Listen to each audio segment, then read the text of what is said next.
Começou? Isso. Fica aí. Cai não.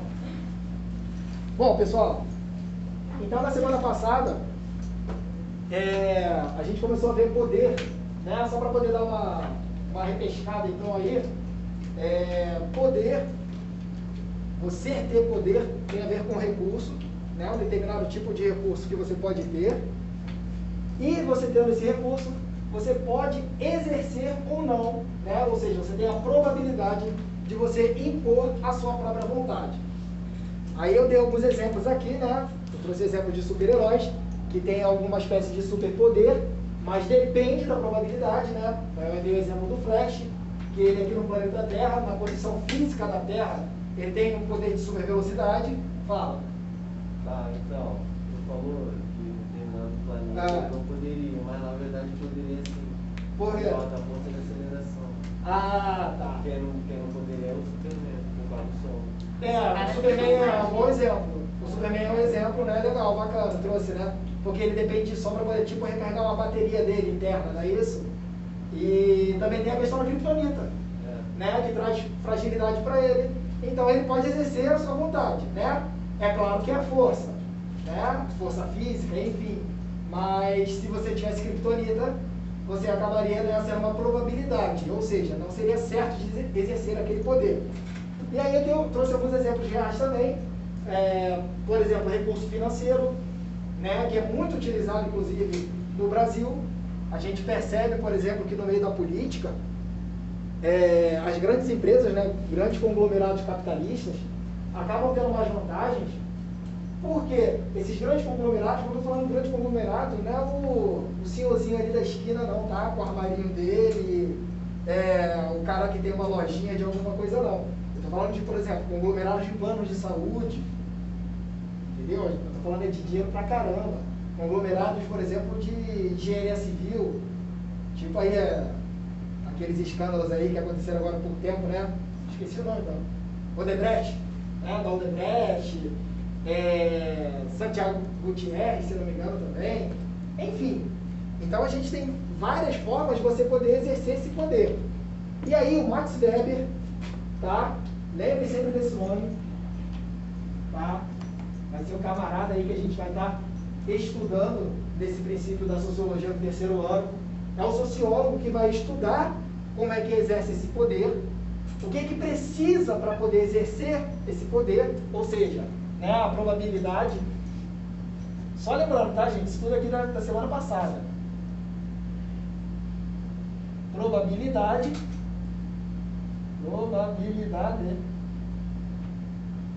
E depende de recursos também. Beleza? Agora, a evolução do poder já tem a ver com a dominação. Ou, como ele também gosta de chamar, dominação legítima. Ué, professor, legítima porque ela é por lei?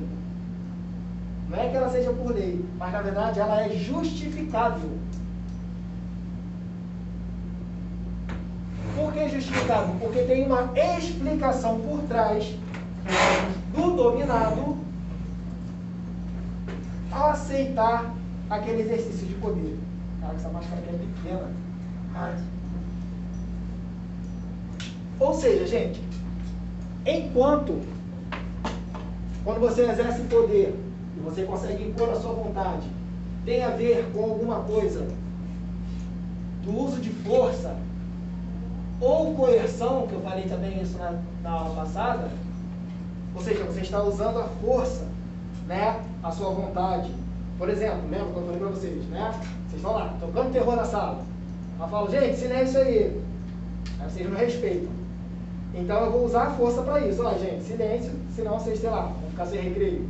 Vou tirar ponto de vocês. Isso é exercício de poder. Beleza? Eu usei o quê? O medo, provavelmente. Eu usei uma posição hierárquica.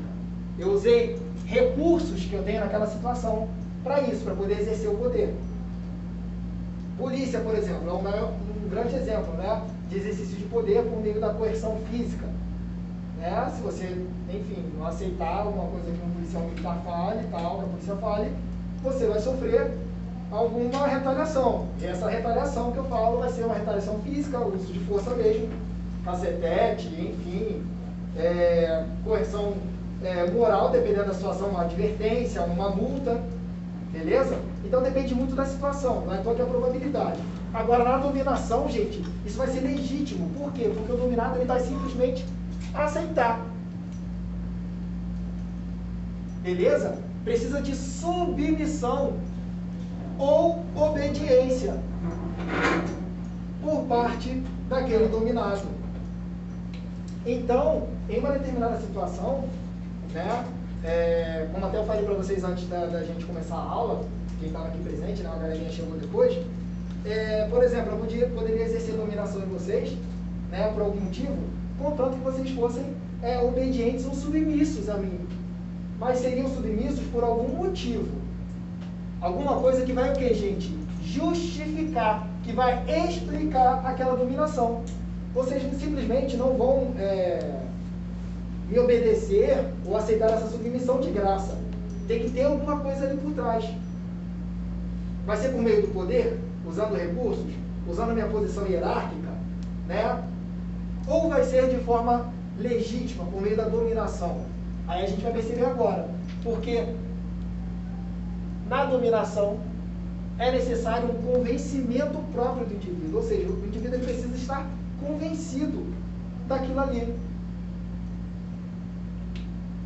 Quando a gente falar dos exemplos, né, que são a dominação tradicional, a dominação carismática e a burocrática, a gente vai perceber como, por A mais B, isso vai funcionar na sociedade ou no indivíduo que aceitar aquele tipo de dominação.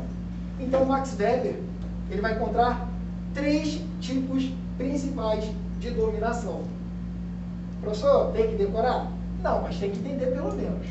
E aí é fácil. Quando a gente fala tradicional, tá lembrando o que, gente? A palavra tradição. Se você segue uma tradição, um costume, por exemplo, em casa, a tradição da minha família, comer lasanha domingo. Mas por quê? Porque a minha avó fazia assim e agora minha mãe também faz. É mesmo, e a sua avó? Com quem ela pegou essa mania? Ela pegou com a mãe dela, ou seja, minha bisavó, por aí vai. Isso é uma tradição, é um costume. Se a tradição, se é costume, é algo corriqueiro que você faz sempre, é o que, gente? É uma coisa cultural. Então lembre-se disso, tá? Tradicional, lembra a tradição. Se eu tenho a tradição de fazer alguma coisa, é uma coisa que eu faço direto, rotineiramente. Tem a ver então com o quê? Com cultura. Uma coisa que é o quê? Praticada pelo ser humano, feita pelo ser humano. Ok? Até aí? Beleza? Dominação carismática. Simples.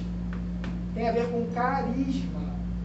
E aí uma pessoa carismática, que tem um carisma, ela vai ter uma espécie de apelo para aquilo que o dominado goste. Por exemplo, aqueles galãs de novela lá. Estou dando exemplo da minha época, né? Não sei quem que as mulheres agora gostam, não sei.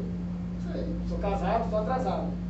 Né? Casado não se renova, casado fica ali naquela casa ali, né? Mas a gente não está, entre aspas, né, para negócio, né? Então a gente acaba não se atualizando, eu não sei, né? Mas, por exemplo, na minha época, né, as mulheres gostavam daqueles caras fortão, né? Barriga tanquinho. Mariana? Né? Não fiz, deve ser top. Que isso, menina, só expondo sua vida. Eu gosto de gordinho. De graça. Ou muito magro. 880. Caraca. Tá certo. O que acontece é o seguinte, gente. Essas pessoas, por exemplo, né, vão ter um carisma, né? E na minha época as meninas ficavam vendo revista e tal, ficavam morrendo de amores por esses caras, porque eles tinham alguma coisa ali por trás daquilo, que ia trazer um carisma para aquela pessoa. Ou seja, uma qualidade em que a pessoa acredita. Vou dar um outro exemplo.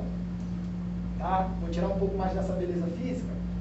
Vamos ver de repente, sei lá, o Papa Francisco, da Igreja Católica, né? O atual Papa. Ele é uma pessoa tão carismática, né? Pelas atitudes que ele faz, pelos discursos que ele faz, que pessoas até que não são católicas apreciam o que ele fala e seguem o que ele fala. Ou seja, entre aspas, se sentem dominados, realmente submissos por ele. Né? Porque a fala dele ela conforta não só as pessoas da sua religião, mas a fala dele é uma fala universal. É uma coisa que vai conquistar as pessoas por meio do quê? Do carisma dele. Tranquilo até aí? É porque os exemplos que eu vou dar daqui a pouco vão ser bem 880, como vocês disseram aí agora há pouco. Tá? E a última é a dominação burocrática. Pode ser, de repente, a mais difícil de entender. Porque burocrática, peraí, beleza, tem a ver com burocracia. Tá, e o que significa burocracia? Aí a gente tem que destrinchar a palavra, né? Burô e kratia. Kratia ou cracia tem a ver do grego antigo, que significa poder. Burô significa leis, regras, ou seja, poder das leis, poder das regras, poder das normas.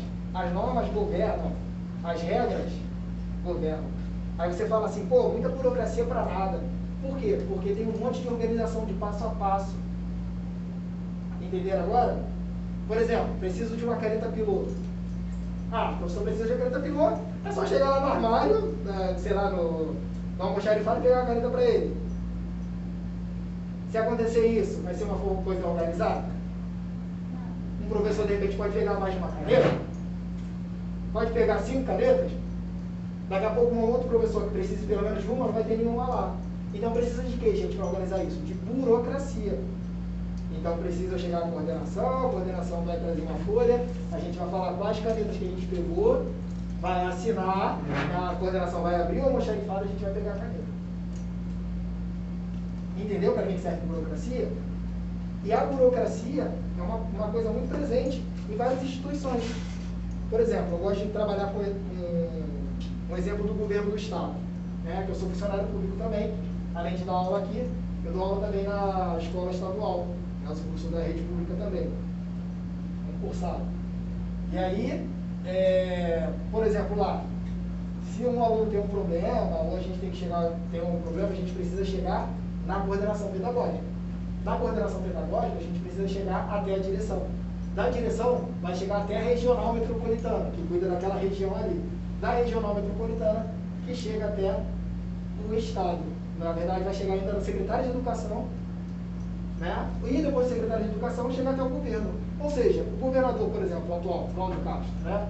Ele precisa de um corpo burocrático para poder fazer a organização do Estado. Por quê? Ele vai conseguir estar resolvendo o problema da saúde e da educação ao mesmo tempo? Não. Então ele precisa de secretários para isso. Secretários, por sua vez, precisam de subsecretários. E por aí vai. Eu sei que é estranho falar isso, mas a dominação burocrática, ou seja, a crença nesse corpo técnico e nessas regras, é uma coisa muito antiga. Beleza? Vamos destrinchar, então, como é que é cada tipo de dominação. Na dominação tradicional, a fidelidade segue costumes e tradições, como eu falei aqui para vocês. Um exemplo que eu até nem trouxe aqui, eu botei em tribos e clãs, mas eu também queria colocar o patriarcado. Gente, o patriarcado, para quem ainda não sabe, que é o poder na mão do homem, né, presente, esse homem presente pode se fazer pela imagem do esposo, do pai, do irmão mais velho, do filho mais velho. É uma coisa tão antiga, né, que a gente coloca como exemplo os tribos e clãs, porque isso tem a ver com, desde o homem, desde a Revolução Agrícola, ou seja, 12 mil, 14 mil anos atrás, quando o homem saía para caçar, por ele ter mais força física, e aí por ele ter mais força física, ele conseguia impor a sua vontade. Com isso, com o tempo, acabou se transformando numa coisa cultural, tradicional, que até hoje se segue essa regra simplesmente por isso. Não tem uma explicação a mais por causa disso. O patriarcado é uma coisa tradicional, uma coisa cultural. Romper com esse poder do patriarcado é uma necessidade. E é uma coisa que tem que ser feita. Beleza? Mulheres, né? Univos. Realmente. Porque as consequências do patriarcado são terríveis. É uma sociedade desigual, né? Uma desigualdade de gênero terrível, é uma questão salarial, é uma questão cultural, tá? Então, por exemplo, o patriarcado é uma coisa cultural, é uma tradição já seguir aquilo ali.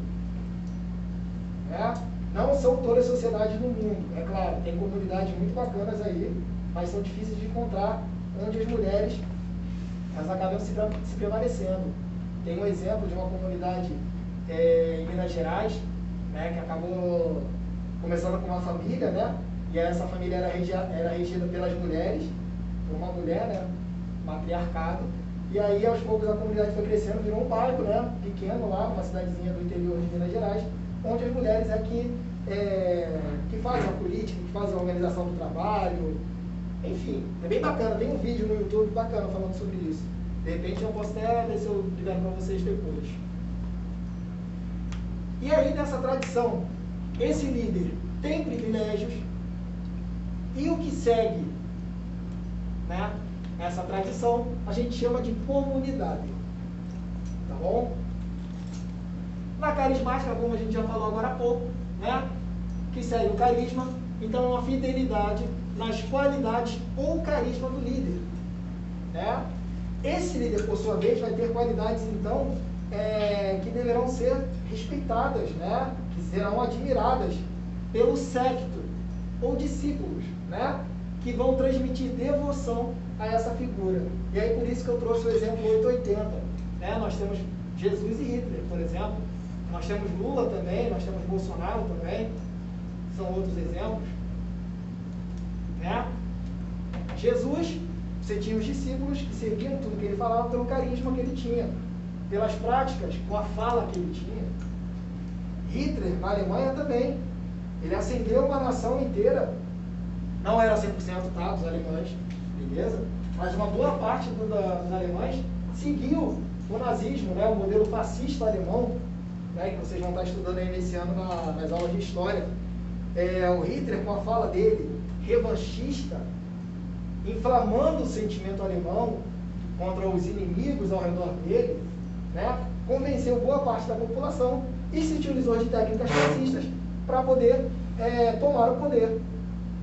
E as pessoas admiravam a fala dele, admiravam as táticas dele, mesmo depois ele dando com os burros na água, né, no meio da guerra, quando ele inventou da Alemanha, no mesmo momento que está ali no fronte ocidental, também ir para o fronte oriental, né, tentar invadir a Rússia. E a Rússia tem um poder militar poderosíssimo, né, chamado inverno. E aí vocês vão saber o que aconteceu. Tranquilo, gente? Por que Lula e Bolsonaro também?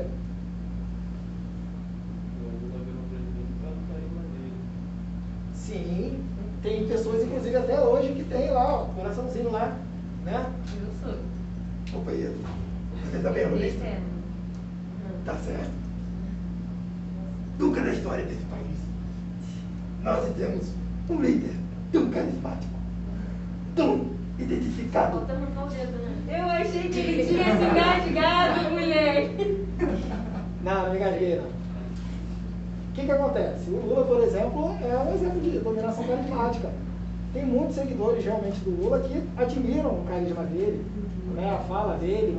Os trabalhadores, por exemplo, uma boa parte deles, né, acreditam na fala do Lula, que inclusive era um trabalhador. Ele foi líder sindical dos metalúrgicos, etc. O Bolsonaro, por sua vez, também tem um grande grupo que segue ele. Uma grande parcela das alas militares, por ele ter sido um ex-militar, por sempre valorizar discursos, né, por meio dos militares, também seguem a fala dele. É outro também que faz parte dessa dominação carismática. O único problema da dominação carismática, que segue o carisma, pode seguir líderes controversos. Como eu falei, eu dei exemplo de Jesus, mas no mesmo momento eu dei exemplo de Hitler. Ou seja, o líder carismático não é que ele vai ter qualidades boas, ele vai ter qualidades que aqueles submissos, cadê? Eu escrevi em algum lugar aqui. Submissão, ó, aqui, ó. Submissos vão obedecer. Beleza? Depende, então, da pessoa, do convencimento próprio. Pode ter um líder lá maravilhoso para uma pessoa, de repente, que tem uma religião neopentecostal, da Igreja Universal do Reino de Deus, né, que tem um pastor lá que fale, nossa, não, mas eu sigo ele, beleza, mas pode ser que não seja para outra pessoa. porque depende do convencimento próprio, beleza? Por isso que também dentro da dominação carismática se encontre esse grupo aqui, ó, de grandes demagogos. O que é isso, gente? Pessoas que fazem discursos enormes, fortes, mas vazios. Tá? Demagogia é você falar uma coisa e fazer outra, por exemplo. Demagogia tem a ver com hipocrisia. Beleza? Ó, é certo, tá, gente? Obedecer às regras da escola, beleza? E eu chegar aqui, sair da escola, tirar a máscara, sair com o carro xingando um monte de gente. Será que eu estou sendo professor de verdade, realmente? Faço o que eu falo, mas não faço o que eu faço. Isso é um discurso muito vazio, muito demagógico. Beleza? E por último, a dominação burocrática, que, como eu falei, é a fidelidade às regras e normas. A gente também chama essa dominação de racional. Por que racional? Porque ela utiliza a razão, ela utiliza o intelecto, não utiliza os sentimentos. Aqui você usa os sentimentos, que se identificam com os líderes que você vai seguir. Aqui não, aqui você vai ter a razão, você vai ser uma técnica que vai estar por trás daquilo ali, para você acreditar naquela lei, naquela organização, naquela norma. Por exemplo, que eu falei para vocês, pegar a caneta lá. Eu sei que dá certo você fazer aquela burocracia ali, pegar a folha, ir lá na coordenação pedagógica, para pegar uma caneta. Por quê? Porque eu sei que eu vou conseguir pegar só uma, o que eu preciso. É isso que está por trás, por exemplo, dos estados modernos, das empresas capitalistas. Um estado moderno, por exemplo, ele é diferente, é avesso ao que acontecia na Idade Média, no feudalismo. Você tinha um senhor feudal que mandava em tudo, simplesmente. O senhor feudal, ou os reis depois absolutistas, eles acumulavam poder jurídico, poder executivo e poder legislativo. Né? Ou seja, executava as leis, criava as leis e era o próprio juiz das situações. Quando o Estado moderno começou a se transformar, o Estado absolutista começou a cair, começou a ter o quê? Uma criação de leis, e essas leis aqui iam começar a administrar de forma organizada o Estado. E esse exemplo que a gente percebe até hoje. Por exemplo, os Estados, por si só, precisam de corpo técnico e de competência para poder estar por trás daquilo ali. Então, por exemplo, lá, eu sou professor da rede pública. Eu faço parte desse corpo burocrático do Estado do Rio de Janeiro? Sim. Por quê? Porque eu sou competente, passei no concurso para aquilo ali. Eu não estou ali porque político nenhum me colocou ali. Ah, porque eu sou, sei lá, favorecido por algum deputado, sei lá, conheço alguém me colocou lá. Não. Eu sou um corpo técnico, eu sou um corpo competente, que acredita naquilo ali, naquelas regras ali, naquelas leis, e vai colocá-las em prática para que tudo seja da melhor forma possível. Ok? Tranquilo, gente? Beleza mesmo? Dúvidas, então, tá? Como eu falei aqui, para vocês entenderem melhor esse quadro, tem a página 11 da apostila, tá bom? E esse vídeo aí, mais tarde eu vou colocar lá no grupo. Saiu ontem, Mariana?